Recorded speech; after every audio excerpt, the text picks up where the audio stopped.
Hello साथियों, स्वागत है आपके अपने YouTube channel Rohit sir biology में। तो ये विलेन का पार्ट 3 है। इसमें हम डिस्कस करेंगे कि विलेन की सांद्रता क्या होती है और विलेन की सांद्रता को मापने की कितनी विधियां हैं। ठीक है, जैसे द्रव्यमान प्रतिशत, आयतन प्रतिशत, नॉर्मलता, मोलरता, मोल अंश या फिर मोल प्रभाज। ठीक है, ये एग्जाम में बहुत ही ज़्यादा पूछे जाते हैं, इसलिए आइए देखते हैं। पहले हम जान लेते हैं कि विलेन की सांद्रता क्या होती है। ठीक है, तो किसी भी विलेन में जितना अधिक जो विलेय होता है, विलेन कितने प्रकार से बनता है, मतलब कि विलेन के कितने भाग होते हैं? दो। विलेन बराबर विलेय प्लस विलायक होता है। ठीक है, तो जिसकी मात्रा अधिक होती है वह विलायक, जिसकी मात्रा कम होती है वो विलेय। इन दोनों को मिलाते हैं तो क्या बनता है? विलेय। ठीक है, तो अब देखते हैं कि जो विलेन की सांद्रता होती है क्या होती है। ठीक है, तो इसको डिफाइन कैसे करेंगे, परिभाषित कैसे करेंगे? किसी विलेन में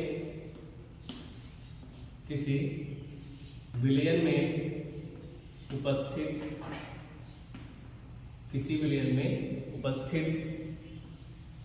अधिकतम विलेय के मोलों की संख्या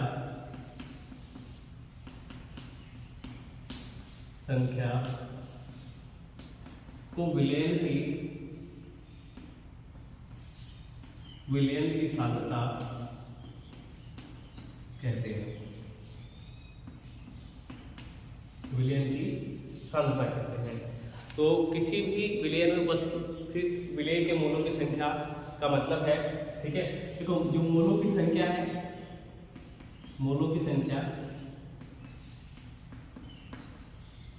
इसका जो फार्मूला होता है मोलों की संख्या, मतलब जो विलेय होगा कुछ भी हो सकता है। जैसे सामान्य तौर पे हम एक एग्जांपल ले लेते हैं, H2O में हम नमक मिलाते हैं या चीनी मिलाते हैं।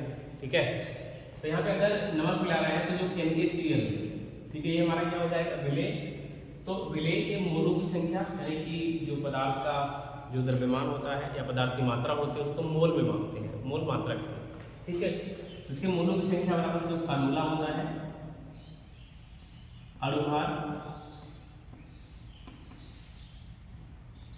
भार बटे अणुभार, यानी कि इसका जो भार है, ठीक है, यानी कि 10 ग्राम है, 20 ग्राम है या 50 ग्राम, कितना ग्राम इसको घोला जा रहा है। और अणुभार मतलब सोडियम का भार, ठीक है, और जो क्लोरीन का भार है, इसको जोड़ लेंगे तो क्या आएगा? अणुभार। ठीक है, ये इसके मोलों की संख्या निकालने का तरीका है। मोलों की संख्या बराबर भार बटे अणुभार। तो ये हो गई सांद्रता। ठीक है, किसी विलेन में उपस्थित अधिकतम विलेय के मोलों की संख्या को विलेन की सांद्रता कहते हैं। इसको समझना हो तो ऐसे भी कर सकते हैं कि किसी भी विलायक में या किसी अन्य विलेयर में और अधिक कितना कोई विलेय उपस्थित है, जितना अधिक होगा उसकी सांद्रता उतना अधिक। सांद्रता का मतलब गाढ़ा, जैसे सांद्र विलीन होता है ना, तो उसी प्रकार से सांद्रता होता है। ठीक है, यानी कि विलेय जिसमें ज्यादा रहेगा वह ज्यादा सांद्र रहेगा, कहने का मतलब उसकी सांद्रता ज्यादा होगी, वह ज्यादा गाढ़ा होगा। ठीक है, केवल यही इसका मतलब है। तो अभी हम देख सकते हैं कि जो सांद्रता होती है इसको मापने की कितनी विधियां हैं। ठीक है, कि विलेन की सांद्रता को किस प्रकार से मापा जाता है, वही देखते हैं। विलेन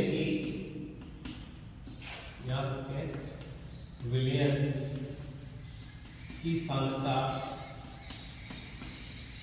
को मापने की विधियां, विलेन की सांद्रता को मापने के लिए। तो विलेन की जो सांद्रता होती है उसको मापने के लिए हम कुछ तरीकों का, कुछ विधियों का जो है उपयोग करते हैं। अब देखिए कौन कौन सी विधि है। ठीक है, और जो एग्जाम में बहुत ही ज़्यादा पूछी जाती है, वैसे तो कई सारी विधि हैं। ठीक है, तो उसमें से कुछ बहुत ही इंपॉर्टेंट है जो हम बताएंगे आपको। वैसे सारे बता देंगे लेकिन एक बार देख लीजिए। विलेन की सांद्रता को मापने के लिए जो पहला है, ठीक है, द्रव्यमान प्रतिशत। और क्या है? दूसरा क्या है? दूसरा है आयतन प्रतिशत। और तीसरा है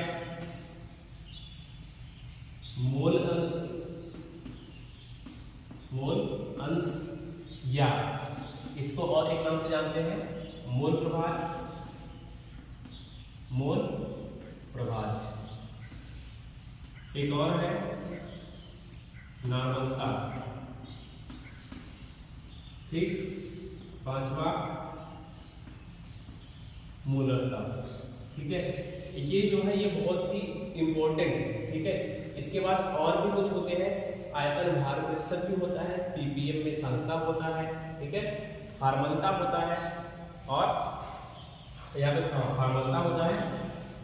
तो यहाँ पे ये जो चीजें हैं ये बहुत ही ज्यादा कुछ चैप्टर है, तो एक एक करके हम इनको पढ़ेंगे, ठीक है। ये इस प्रकार से 5 प्रकार से इसकी जो है सांद्रता माप सकते हैं, द्रव्यमान प्रतिशत, आयतन प्रतिशत, मोल अंश या मोल प्रभाज, नॉर्मलता और मोलरता। तो देखिए पहले हम डिस्कस करेंगे कि द्रव्यमान प्रतिशत क्या होता है। द्रव्यमान प्रतिशत क्या होता है, इसको जब परिभाषित करेंगे, ठीक है, किसी 100 ग्राम के विलयन में उपस्थित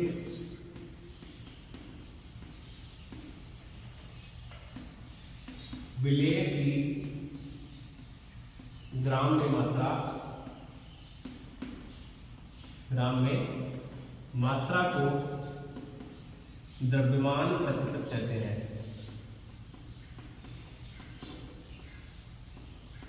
ठीक है, द्रव्यमान प्रतिशत कहते हैं। द्रव्यमान प्रतिशत का फार्मूला क्या होता है, द्रव्यमान प्रतिशत बराबर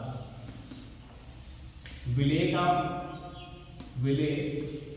का द्रव्यमान, ठीक है, किसमें, यहाँ पे ब्रैकेट में लिख दे रहे हैं कि ग्राम में, क्योंकि द्रव्यमान प्रतिशत निकाल रहे हैं, तो दोनों यहाँ पे विलेय का जो द्रव्यमान रहेगा वह भी ग्राम में रहेगा, और बटे विलयन का द्रव्यमान, ठीक है, विलयन का द्रव्यमान भी किस में रहेगा, ग्राम में, और इनटू क्या करेंगे 100, विलेय का द्रव्यमान ग्राम में और विलयन का द्रव्यमान ग्राम में इंटू 100, ठीक है। तो ये हमारा एक फार्मूला बन जाता है, और इसी से आप कोई भी सवाल द्रव्यमान प्रतिशत का हल कर सकते हैं। और इसी से रिलेटेड एक और फार्मूला बना देते हैं, ठीक है, क्या हो जाएगा, द्रव्यमान प्रतिशत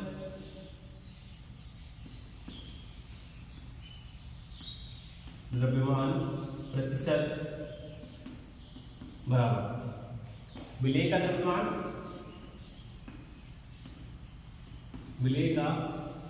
द्रव्यमान, ग्राम में, ठीक, और बटे, देखो यहां पे क्या लिखा जाता है, विलयन का द्रव्यमान ग्राम में, ठीक है। तो विलयन का द्रव्यमान मतलब विलेय का द्रव्यमान, विलयन बराबर क्या होता है, विलयन प्लस विलाय, तो विलयन का द्रव्यमान निकालेंगे तो क्या हो जाएगा, विलेय का द्रव्यमान और प्लस विलायक का द्रव्यमान, ठीक है, द्रव्यमान इंटू 100। तो एक फार्मूला हमारा ये हो गया ऊपर वाला, और एक ये नीचे वाला, दोनों ही एक ही है, ठीक है। अब आइए द्रव्यमान प्रतिशत हो गया, अभी जानते हैं कि आयतन प्रतिशत क्या होता है।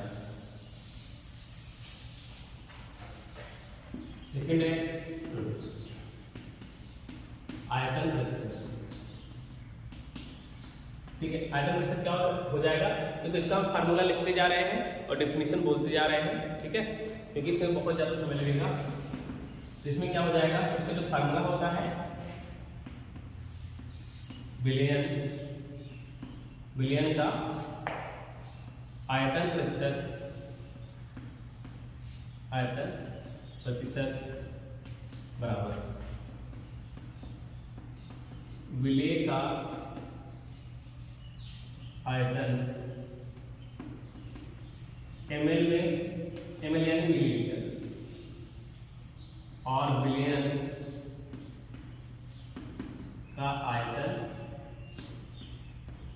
ml में, यानी कि विलयन और विलेय दोनों रहेंगे ml में और इंटू 100, ठीक है। तो इसको कैसे परिभाषित करेंगे, कि 100 ml, जहाँ पे द्रव्यमान परिस्थिति में क्या था 100 ग्राम, तो यहाँ क्या हो जाएगा 100 ml हो जाएगा, केवल मात्रा की तो बदल रहा है। ठीक है,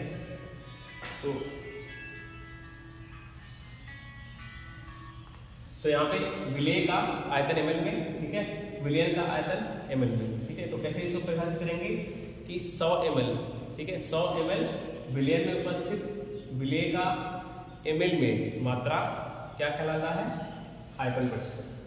ठीक है, अब बढ़ते हैं नेक्स्ट टॉपिक की वजह की तरफ, जो हमारा है मोल अंश। ठीक है, तीसरा है मोल अंश या मोल प्रभाज, मोल अंश या मोल प्रभाज। तो इसमें क्या होगा, ठीक है, जैसे मैंने कहा कि जो किसी भी विलेय के मोलों की संख्या बराबर क्या होता है, भार बटे प्रभार। ठीक है, तो जब मोल प्रभार निकाला जाता है तो ये हम विलेय का अलग निकालते हैं और विलायक के लिए अलग निकालते हैं, और जब दोनों को जोड़ दिया जाता है तो कुल विलयन का जो है मोल प्रभार निकल जाता है। ठीक है, तो अलग अलग विलेय और विलायक के लिए हम क्या करेंगे समझेंगे। तो विलेय के लिए हमें देख लेते हैं, विलेय का मोल प्रभाज, विलेय का मोल प्रभाज।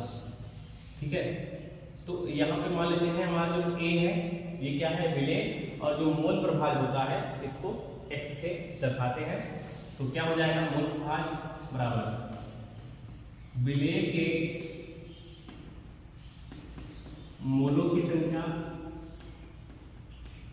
ठीक है, विलेय के मोलों की संख्या बटे विलयन के मोलों की संख्या। ठीक है, विलेय के मोलों की संख्या अपान विलयन के मोल की संख्या। ठीक है, तो अगर हम क्या करें, माना विलेय के मोलों की संख्या Na,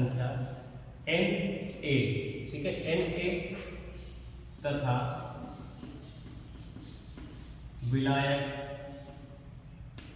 के मोलों की संख्या, विलायक के मोलों की संख्या Nb है। ठीक है, Nb है, यानी कि जो विलयन होता है यानी सॉल्यूशन यानी कि S जो होता है ये किससे बना है, A प्लस B कह सकते हैं, यानी कि S का मतलब सॉल्यूशन यानी विलयन, A का मतलब क्या हो जाएगा विलेय, ठीक है, और यहाँ पे B का मतलब क्या हो जाएगा विलायक। ठीक है, तो यहाँ पे विलेय को जहाँ पे A दिखे XA यानी X से मोल प्रभाज, A का मतलब विलेय का मोल प्रभाज। ठीक है, तो ये जो फार्मूला है कैसे हो जाएगा, यानी कि XA जो है XA क्या है, विलेय का मोल प्रभाज। तो विलेय का मोल प्रभाज बराबर क्या हो जाएगा फार्मूला, विलेय के मोलों की संख्या। ठीक है, तो विलेय के मोलों की संख्या को किससे हम दिखाया है, Na से। ठीक है, तो हो जाएगा Na बटे फिर क्या है विलयन के मोलों की संख्या, तो विलयन के मोलों की संख्या यानी कि विलेय के मोलों की संख्या और प्लस विलायक के मोलों की संख्या। तो सॉरी विलेय और विलायक, तो यहाँ पे विलेय का ये है और विलायक का ये, दोनों को जोड़ दो Na प्लस Nb। ठीक है, ये हमारा किसका मोल प्रभाज है, ये विलेय का मोल प्रभाज। ठीक है, और अभी हम क्या करेंगे, विलायक का मोल प्रभाज निकालेंगे। ठीक है, तो यहाँ पे फार्मूला क्या हो जाएगा, विलायक के लिए विलायक का मोल प्रभाज यानी कि XB, विलायक को भी मानेंगे तो XB बराबर। ठीक है, अभी विलेय के मोलों की संख्या था, फिर क्या हो जाएगा, विलायक का निकाले तो विलायक के मोलों की संख्या, विलायक के मोलों की संख्या बटे विलयन के मोलों की संख्या, मोलों की संख्या।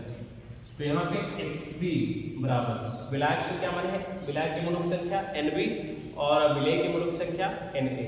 तो क्या हो जाएगा, XB बराबर Nb अपान विलेय के मोलों की संख्या यानी कि विलायक के मोलों की संख्या और प्लस विलेय के मोलों की संख्या। तो यहाँ पे विलायक के मोलों की संख्या क्या है, Nb और प्लस क्या हो जाएगा Na। अब चाहे इसको यहाँ से करके जोड़ दो चाहे इसको इधर। ठीक है, तो ये हमारा फार्मूला बन गया। तो हम देखते हैं कि नॉर्मलता क्या होता है और उसके बाद मोलरता।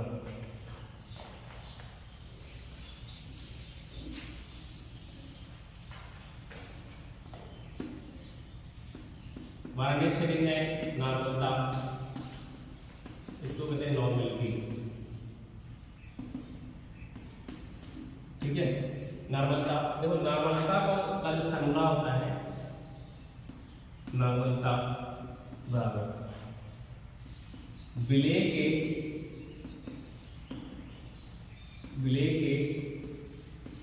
ग्राम तुल्यांकों की संख्या, विलेय के ग्राम तुल्यांकों की संख्या और अपन क्या हो जाएगा, विलयन का आयतन लीटर में। ठीक है, विलयन का आयतन किसमें है, लीटर में।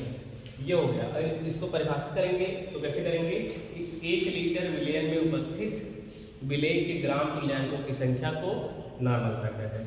ठीक है, विलयन के 1 लीटर में उपस्थित विलेय के ग्राम तुल्यांकों की संख्या को नॉर्मलता कहते हैं। तो इसका ग्राम तुल्यांकों की संख्या जब नहीं समझ में आ रहा है तो यहाँ पे हम लिख दे रहे हैं कि ग्राम तुल्यांकों की संख्या, ठीक है, ग्राम तुल्यांकों की संख्या बराबर होता है अणुभार बटे संयोजकता, अणुभार बटे संयोजकता। अब देखो यहाँ पे अणुभार बटे संयोजकता ही होता है ग्राम तुल्यांकों की संख्या। अब जिनको नहीं पता है कि अणुभार क्या होता है, संयोजकता क्या होता है, तो अणुभार होता है, जैसे मान लो एक सिंपल सा हम कोई कंपाउंड ले लेते हैं, जैसे H2O है, यौगिक है। ठीक है, अगर हमको कहा जाए कि इसकी संयोजकता बताइए और इसका अणुभार बताइए, ठीक है, ग्राम तुल्यांकों की संख्या निकालने के लिए इसकी जरूरत पड़ेगी। तो यहाँ पे जो हाइड्रोजन होता है, तो हाइड्रोजन यहाँ पे कितना है, ठीक है, तो हाइड्रोजन यहाँ पे 2 है, तो 2 हाइड्रोजन में, एक हाइड्रोजन में कितना इलेक्ट्रॉन होता है, 1, तो 2 हाइड्रोजन है, तो यहाँ पे क्या करेंगे, H2 है, तो यहाँ पे 2 से गुणा कर देंगे, बराबर कितना आ जाएगा, 2। ठीक है, इसका जो अणुभार हो जाएगा 2। और यहाँ पे ऑक्सीजन कितना है, 1, तो ऑक्सीजन का जो परमाणु क्रमांक होता है 1, और इसका जो अणुभार होता है वो होता है 16। ठीक है, तो इसका टोटल का जो अणुभार निकलेगा कितना आ जाएगा, जोड़ लीजिए 18। और अगर इनकी संयोजकता निकालेंगे तो अणुभार हो गया। संयोजकता का मतलब होता है किसी भी एटम में उपस्थित, यानी किसी परमाणु के सबसे बाहरी कोश में जितना इलेक्ट्रॉन रहेगा तो वह उसकी संयोजकता हो जाएगी। जैसे हाइड्रोजन के बाहरी कोश में कितना इलेक्ट्रॉन होता है, 1, इसकी संयोजकता 1। उसी प्रकार से ऑक्सीजन को कितना होता है, 2 और 6, तो इसकी संयोजकता कितनी हो जाएगी, 6। लेकिन अगर संयोजकता निकालने के लिए एक और तरीका है कि अगर 4 से ज़्यादा संयोजकता आती है तो इसमें जो भी आएगी, 6 आ गया तो यहाँ पे 4 से ज़्यादा है, तो यहाँ पे हम क्या करेंगे, 8 में से वो संख्या घटा देंगे, 8 में से 6 घटाएंगे तो कितना बचेगा, 2। संयोजकता कितना हो जाएगा, 2। ये एक अलग टॉपिक है, इसी नेक्स्ट वीडियो में हम इसको डिस्कस करेंगे। बढ़ते हैं अगले टॉपिक की तरफ। तो अगला हमारा जो टॉपिक है, सबसे लास्ट इसका सांद्रता मापने का, वो है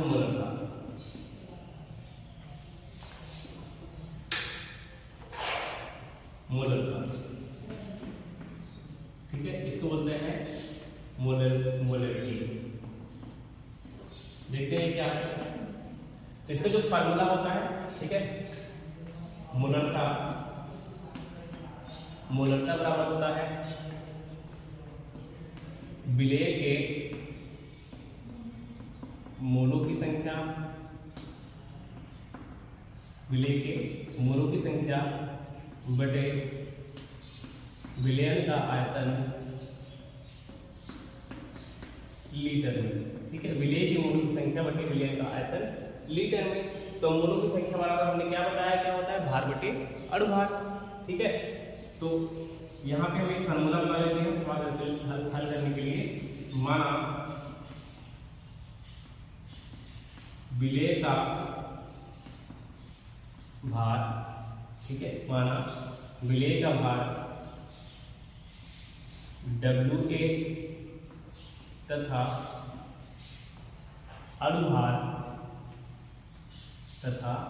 अणुभार W नहीं, कैपिटल MA। ठीक, और आयतन आयतन V है तो, ठीक है। एक तो हमारा ये साधारण सा फार्मूला हो गया क्या डिफिनेशन के लिए, ठीक है, कि 1 लीटर विलेय में उपस्थित विलेय के मोलों की संख्या को मोलरता कहते हैं, ये परिभाषा हो गया और ये हमारा एक फार्मूला हो गया। अब इसका सवाल हल करने के लिए ये भी काम आता है, एक और काम आता है, ठीक है, उसको देख लेते हैं। तो विलेय के मोलों की संख्या बराबर क्या होता है, भार बटे अणुभार। तो इसका भार कितना माना है WA और अणुभार MA। तो WA यानी कि भार बटे अणुभार यानी कि MA और बटे आयतन किस में है, लीटर में। तो आयतन किस में हमने लिया है, V में, ठीक। तो V जो है इसमें है लीटर में, इसको हम क्या करेंगे ml में चेंज कर लेंगे। अगर नहीं भी करेंगे तो कोई बात नहीं, तो यहाँ पे हम क्या करेंगे चेंज कर लेंगे।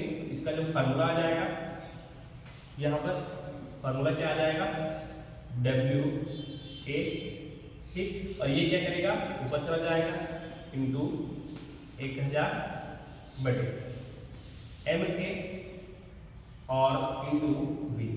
ये आ गया हमारा फार्मूला, ठीक है। तो यहाँ पे विलेय की जो मोलरता है यहाँ पे लिख रहे हैं, मोलरता बराबर फार्मूला क्या आया है WA गुणे 1000 बटे V इंटू MA, ठीक था वो MA इंटू V। तो ये हमारा क्या आ गया मोलरता का फार्मूला। तो उम्मीद करते हैं आपको ये समझ में आया होगा, ठीक है। मिलते हैं नेक्स्ट वीडियो में।